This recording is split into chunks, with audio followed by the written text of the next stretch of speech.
মহিলারা যে বাস চালাচ্ছেন, এই বাস চালনা একজন নারীর জন্য জায়েজ আছে কিনা? আচ্ছা, মহিলারা যে বাস চালাচ্ছেন, এই বাস চালানো একজন নারীর জন্য বা মহিলার জন্য জায়েজ আছে কিনা। 2 নম্বর, নারীরা বাড়ি চালাইতে পারলে নারীরা গাড়ি চালাইতে পারবে না কেন? ভেরি ভেরি ইম্পর্টেন্ট দুটো বিষয়। ঠিকই তো বলেছেন যে নারীরা বাড়ি চালাইতে পারলে নারীরা গাড়ি চালাইতে পারবে না কেন। আমি শুনি নাই যে কোনো হুজুর এই বাস চালানোকে হারাম বলেছেন, আমি শুনি নাই। হয়তোবা যদি কেউ বলে থাকেন তাহলে তিনি ভুল বলেছেন। নারীরা কি ড্রাইভ করতে পারবে না? রাসূল আকরাম সাল্লাল্লাহু আলাইহি ওয়াসাল্লামের জামানায় কুরাইশ বংশের যে নারীরা, তারা উট চালনায় বা উট পরিচালনা, উটে সাওয়ারি হতে তারা বেশ এক্সপার্ট ছিলেন। শরীয়তের কোনো বিষয়কে আপনি হারাম বলার জন্য অকাট্য দলিল লাগে, হয় কোরআনের অথবা সুন্নাহের। এখন একজন নারী গাড়ি চালাচ্ছে, সে শালীনতার সাথে যদি গাড়ি চালায়, বাইক চালায়, সাইকেল চালায়, নিজের হাজতের জন্য, প্রয়োজনের জন্য, প্রয়োজন মেটাতে, অবশ্যই এটা সে চালাইতে পারে। কিন্তু হ্যাঁ, পরিবেশটা সুশৃঙ্খল হওয়া লাগে, এটার জন্য কিছু শর্ত শারাইত আছে। দূরপাল্লার বাস বা দূরপাল্লার কোনো গাড়ি যদি চালান, ফিতনার যদি কোনো আশঙ্কা থাকে, সেখানে মাহরামের সাপোর্ট লাগে। কিন্তু ঢাকার ভিতরে কোনো নারী, এই যে পিং বাসগুলো নিয়ে আপনারা অনেকে ট্রল করছেন, আসলেই এটা আমাদের বাঙালিদের একটা, আমি বলবো যে আমাদের অভ্যন্তরীণ একটা সমস্যা। যে কোনো ভালো কাজ, যে কোনো সরকার হোক, বিরোধী দল হোক, যখন উদ্যোগ নেয়, প্রথমে এটাকে আমরা সন্দেহের তীর এবং সমালোচনার তীর আমরা ছুড়ে দিই। একটা তো শুরু করেছে যে নারীদের জন্য আলাদা বাস, এটা তো অবশ্যই একটা ভালো কাজ করেছে। নারীদের জন্য বাসটা যেমন আলাদা করা হয়েছে, নারীদের জন্য বিশ্ববিদ্যালয়ের যে শিক্ষা ব্যবস্থা, এটাকেও আলাদা করে ফেলা উচিত। নারীদের জন্য কর্মক্ষেত্রে যে নারী পুরুষ একসাথে কাজকাম করে, সেখানেও তাদের পরিবেশটা আলাদা করে ফেলা উচিত। এটা হচ্ছে আমাদের চাওয়া, যে বাংলাদেশে যে জায়গাটায় নারী পুরুষের ব্যাপক সংমিশ্রণ আছে, সেই জায়গাগুলোই এই বাসের মতো আলাদা করে দেন, তাহলে আরও সুশৃঙ্খল অবস্থা হবে এবং আমাদের মা বোনদের ইজ্জত আবরু, মা বোনদের সম্মান আরও রক্ষিত হবে ইনশাল্লাহ। আপনি কি জানেন যে এই যে লোকাল বাসগুলোয় ঢাকায় যখন একজন মা অথবা বোন যখন উঠে, আমি গুলিস্তানে কয়েকবার দেখেছি, যখন লোকাল বাসগুলোয় পুরুষ বাসের মধ্যে নারীরা, তাদের জন্য সংরক্ষিত আসন কয়টা? 9টা। নারীর জন্য সংরক্ষিত আসন 9টা, আবার এর পাশে 2টা প্রতিবন্ধীরও আসন রাখছে, তার পাশে আবার বাচ্চারও আসন রাখছে। তো একজন নারী যখন উঠে, দেখবেন যে হেলফাররা অনেক সময় তার গা টাচ করে, শরীর টাচ করে। আপনি কি চাইবেন যে আপনার বউয়ের শরীর আরেকজন হেলফার টাচ করুক? তা আপনি তো চাইবেন না। আপনি কি চাইবেন যে আপনার মায়ের পিঠে আরেকজন পুরুষ হাত দেখ? আপনি তো চাইবেন না। অনেক সময় দেখবেন যে নারীরা এভাবে দাঁড়িয়ে আছে, সেটা মেট্রো ট্রেনে হোক অথবা বাসের মধ্যে হোক। অনেক কাপুরুষ আছে যারা একেবারে হাইওয়ান, এরা কিন্তু নানানভাবে তার কোহনা দিয়ে অথবা কনুই দিয়ে অথবা বডি দিয়ে সে কিন্তু স্পর্শ করতে চায় এবং আকাঙ্ক্ষা তার ভিতরে যাকে। এখন অনেক মা বোন হয়তো বা বুঝেন, অনেকে বুঝেন না। এই জায়গাগুলো থেকে সেফটির জন্য অবশ্যই এই যে পিং বাসগুলো যেগুলো চালু হয়েছে, এটাকে আপনারা ওয়েলকাম করতে পারেন এবং এটা একটা ভালো উদ্যোগ। এরকম সব ক্ষেত্রে নারী পুরুষকে আলাদা করে দেওয়া, এটা আমরা চাই, এটা আমরা আকাঙ্ক্ষা করি। এখন আসেন রাসূল সাল্লাল্লাহু আলাইহি ওয়াসাল্লাম কি বলছেন। আল্লাহ নবী সাল্লাল্লাহু আলাইহি ওয়াসাল্লামের জামানায় নবীজির স্ত্রীগণ, নারী সাহাবীগণও উট চালিয়েছেন, উটের পিঠে চড়ে সফর ও যাতায়াত করেছেন। সহিহ হাদিসে এসেছে, আল্লাহ রাসূল সাল্লাল্লাহু আলাইহি ওয়াসাল্লাম ইরশাদ করেছেন, উষ্ট্রারোহী নারীদের মধ্যে কুরাইশের নেক নারীরাই সর্বোত্তম। তারা সন্তানের প্রতি শৈশবে খুব স্নেহশীল এবং স্বামীর সম্পদের উত্তম হেফাজতকারী। তো নারীরা যদি উট পরিচালনায় এক্সপার্ট তখন হয়ে থাকেন, উট পরিচালনা করতে পারেন, তাহলে বর্তমানে নারীরা কেন গাড়ি চালাতে পারবেন না? তবে হ্যাঁ, একটা বিষয় ভুল বুঝবেন না, নারীদের প্রথম কাজ হচ্ছে ঘর সামলানো। এরপরে এই সামলানোর পরে যদি সুযোগ থাকে, তাহলে অবশ্যই বাইরে এসে শালীনতার সাথে কাজ করতে পারে, ব্যবসা বাণিজ্য, চাকরি বাকরি।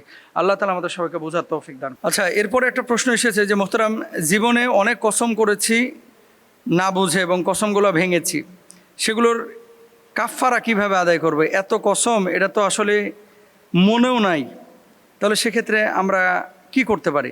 অনেক মানুষ আছে দেখবেন, কথায় কথায় আল্লাহর কসম, কথায় কথায় মায়েরই, কথায় কথায় আল্লাহর কিরা, কথায় কথায় বা আল্লাহর কসম করে বলছে, এর চাইতে ভালো মাছ আর নাই। এরকম অনেক মানুষ কথায় কথায় কসম করে আর মিছা কথা কয়। এখন উনি বলছে যে কসম করেছে আবার ভেঙেছি। আল্লাহ সুবহানাহু ওয়া তাআলা কি বলছেন? লা ইউআখিযুকুমুল্লাহু বিল্লাগওয়ি ফি আইমানিকুম ওয়ালাকিন ইউআখিযুকুম বিমা আক্কাদতুমুল আইমান ফাকাফফারাতুহু ইতআমু আশারাতা মাসাকিন। যে আল্লাহ সুবহানাহু ওয়া তাআলা এই যে যারা কসম ভঙ্গ করে তাদের কাফফারা কি বললেন, ফাকাফফারাতুহু ইতআমু আশারাতা মাসাকিন, 10 জন মিসকিনকে খাবার খাওয়ানো, অথবা একজন গোলামকে আজাদ করা, অথবা 3টা রোজা ধারাবাহিকভাবে রাখা। এটা হচ্ছে বিধান কেউ যদি কসম ভাঙে। এখন এমন কসম ভেঙেছে যে জীবনে এত বেশি কসম ভেঙেছে জানেও না, তাহলে সেক্ষেত্রে কী করতে হবে? তওবা ইস্তেগফার করতে হবে।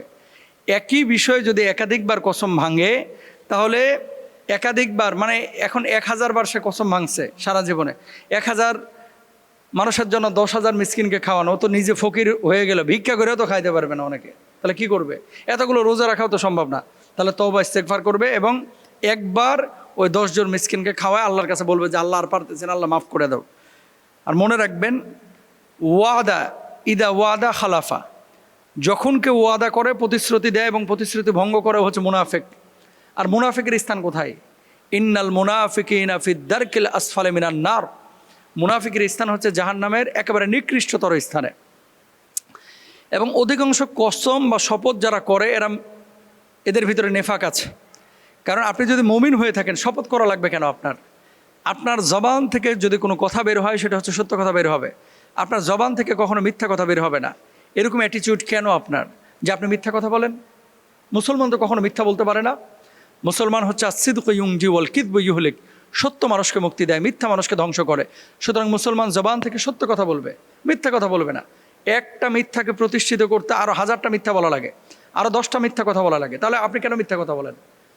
আর এই যে বিশেষ করে প্রেম করে যেসব পোলাপান, এগুলো আরও বেশি মিথ্যা কথা বলে। কয় আমি মোবাইল ছুঁয়ে কসম করতেছি, মাথা ছুঁয়ে কসম করতেছি যে তোমার না পাইলে আমি মরিয়া যাবো। তো এই কসম যে পোলাপান করে, যদি বাংলাদেশে মরতো ভাই, যুবক খুঁজে পাওয়া যাইতো না, হয়তো বা 95% মরতো। তো যুবকগুলো বেঁচে রয়েছে কেন? তার মানে কসমটাকে একটা ফাইজামের বিষয় বানাইছে। প্লিজ এভাবে অ্যাভেলেবল আপনারা করবেন না। কসম যদি করতেই হয় আল্লাহর নামে হবে। অনেক সময় ছেলের মাথার উপর হাত দিয়ে কসম করে, কোরআন শরীফ ছুঁয়ে কসম করে, হ্যাঁ, চাল ছুঁয়ে কসম করে, ভাতের থালি প্লেট ছুঁয়ে কসম করে। এগুলো কি ফাইজলামি? এগুলো করবেন না। একান্তই যদি কোনো বড় ইস্যু হয় আল্লাহর নামে কসম করতে পারেন, কিন্তু কসমটাকে আপনার রক্ষা করতে হবে। আল্লাহ তাআলা আমাদেরকে বোঝার তৌফিক দান করুন, আমিন। মোহতারাম, বিয়ে করলাম সুখের জন্য, কিন্তু বিয়ে করার পরে মনে হচ্ছে ঘরে জাহান্নাম টেনে নিয়ে এসেছি। প্রশ্নটাকে আপনি গুরুত্বপূর্ণ বলবেন নাকি গুরুত্বহীন বলবেন? আমি মনে করি এটা একটা জাতীয় এবং আন্তর্জাতিক, ন্যাশনাল এবং ইন্টারন্যাশনাল প্রশ্ন। কেউ স্বীকার করে, কেউ স্বীকার করে না। বিয়ের আগে পোলাপান দেখবেন যে চুল কাটে স্টাইল করে, মোস্টস কাটে স্টাইল করে, Punjabi get up set up এগুলো আলাদা, শার্ট যদি পরে, গেঞ্জি পরে, অলওয়েজ তার ভিতরে একটা মানে স্বপ্নের বাসর কেমন হবে এই অনুভূতি, প্ল্যান প্রোগ্রাম চলতে থাকে। কোন ফ্রেন্ডকে ডাক দেবে, কাকে দাওয়াত দেবে, কি খাওয়াবে, কিভাবে চলবে, কোন ড্রেস, কোন গেট আপ নেবে, শ্বশুরবাড়ি যেদিন যাবে বাইকে যাবে নাকি গাড়িতে যাবে, গাড়ির সামনের সিটে বসবে নাকি পিছনের সিটে, মানে কত প্ল্যান। বিয়ের 1 সপ্তাহ পরে বলতেছে ভাই রে ভাই, ছিলাম কি আর হইলাম কি, ছিলাম কি আর হইলাম কি। কি লেখছে দেখছেন? কয় হুজুর মনে হচ্ছে ঘরে জাহান্নাম টাইনে নিয়ে আসছে। হয়তো বা বউ খারাপ অথবা ও নিজে খারাপ, দুইটা হইতে পারে। এক হচ্ছে বউ খারাপ, আর একটা হচ্ছে ও নিজে খারাপ। কিছু খারাপ লোক আছে যে পৃথিবীর যখন সৎ লোক দেখবেন, অনেক বউ বোরকা পড়তে চায়, জামাই বোরকা পড়তে দিতে চায় না। কয় বিয়ে করছি একটা, বন্ধু বান্ধব না দেখলে এটা আবার কেমন বউ। প্রতিদিন ফেসবুকে 70টা ছবি আপ করে, ওটা কাপুরুষ, হিজরা। নিজের বউকে যারা এইভাবে ফেসবুকে প্রমোট করে, আর বউ ব্যবসায়ী যারা আছে, এগুলো হচ্ছে হিজরা কাপুরুষ। এদের ভিতরে পুরুষত্ব নাই, এগুলো গায়রতহীন। ইসলাম এটা শিখায় নাই। আপনি বিয়ে করছেন, আপনার বউকে আপনি মণিমুক্তার মতো রাখেন। যেই নারীরা খাস পর্দায় বাইরে চলাফেরা করে, এদেরকে মানুষ যে ইজ্জত করে, যেই বউ আপনার বউ পেট বাইর করে রাখছেন, পিঠ বাইর করে রাখছেন, আপনি মনে করতেছেন মানুষ আপনাকে খুব ভালো বলতেছে, ওই ছাপড়ি পোলাপান চিপার ভিতরে ঢুকে কোলাকে দোস্তরে একটা জিনিস যাইতেছে। আপনার বউয়ের দিকে বদ নজরে, খারাপ নজরে তাকাইলো, আপনার বউ অসুস্থ হবে না কেন? রাস্তা দিয়ে 30টা পোলাপান যদি আপনার বউয়ের দিকে দৃষ্টি নিক্ষেপ করে, 30 ছেলের 60টা চোখ, ও তো গুণাগার হয়েছেই, গুণাগার আপনার বউ কিন্তু কম হয় নাই। তো যেই বউয়ের উপরে 60টা চোখ এভাবে নিক্ষিপ্ত হয়েছে, বিষাক্ত চোখ, ওই বউয়ের পেট থেকে আব্দুল কাদের জিলানি বের হবে না, ওই বউয়ের পেট থেকে আল্লামা সাইদি বের হবে না, ওই বউয়ের পেট থেকে বড় আলেম তৈরি হবে না। ওই বউয়ের পেট থেকে ওই আপনার মতোই পয়দা হবে। এই জন্য ভালো প্রোডাক্ট যদি চান তাহলে ভালো গাছ লাগান, নিজে খাইবেন হারাম, নিজের বউয়ের পেট পিঠ সব বাইর করে রাখবেন, আর মনে করবেন যে এগুলা ভালো কিছু নিয়ে আসতেছেন, হবে না। জাহান্নাম টেনে নিয়ে আসছেন, এই কথার সাথে আমি একমত না। পারিবারিক জীবনে বিয়ে শাদী যখন আপনারা হয়ে যাচ্ছে, প্রথম 2-3 বছর আপনারা কোনো শক্ত ডিসিশনে যাবেন না, কারণ সে একটা লাইফে ছিল, আপনি একটা লাইফে ছিলেন, দুইজন এখন একত্রিত হয়েছেন। অনেকের মিস আন্ডারস্ট্যান্ডিং হয়। প্রথম বছরেই যদি আপনি টিকে যান, দেখবেন যে এই সংসারটা টিকে যায়। নিজের মতামতগুলো তার উপরে চাপিয়ে দেওয়ার চেষ্টা করেন না, আপনার ভালো মন্দ তার উপরে চাপিয়ে দিন না, বরঞ্চ তার মতামতটাকে আপনি প্রায়োরিটি দেন, প্রাধান্য দেন, তাহলে সংসার জীবনটা সুখের হবে। আমাদের যে মূল সমস্যাটা, আমি বউটাকে নিয়ে আসি মনে করে দাসীবাদী নিয়ে এসেছি, আমি যা বলবো তাই, আমি কিনে নিয়ে আসছি, আমি যা বলবো তাই, এটা করবেন না, তাহলে পরিবারটা এরকম জাহান্নামের টুকরা মনে হবে।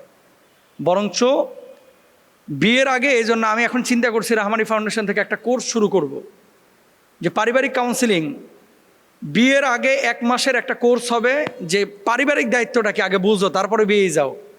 ছেলের মুখ উঠছে আর বগল টগলে পশম উঠছে, বাপ বলতেছে বিয়ের বয়স দিয়ে বিয়ে দে, বিয়ে দেওয়ার পরে এবার সারাক্ষণ খালি মারামারি। তো কি বুঝে ওর দায়িত্ববোধ, কি বুঝে? খালি রাত্রে বউয়ের পাশে শুইতে পারলেই কি বড় স্বামী? এটাই কি বড় দায়িত্ব? না, পারিবারিক জীবনে অনেক দায়িত্ব আছে, খালি বিছানায় শোয়া এটাই বৈবাহিক উদ্দেশ্য না। এজন্য বিয়েটা কেন করছেন আগে বুঝেন, তারপরে আপনারা সামনে আগান, তাহলে এই সমস্ত ঝামেলা হবে না। আল্লাহ তাআলা বোঝার তৌফিক দান করুন, আমিন।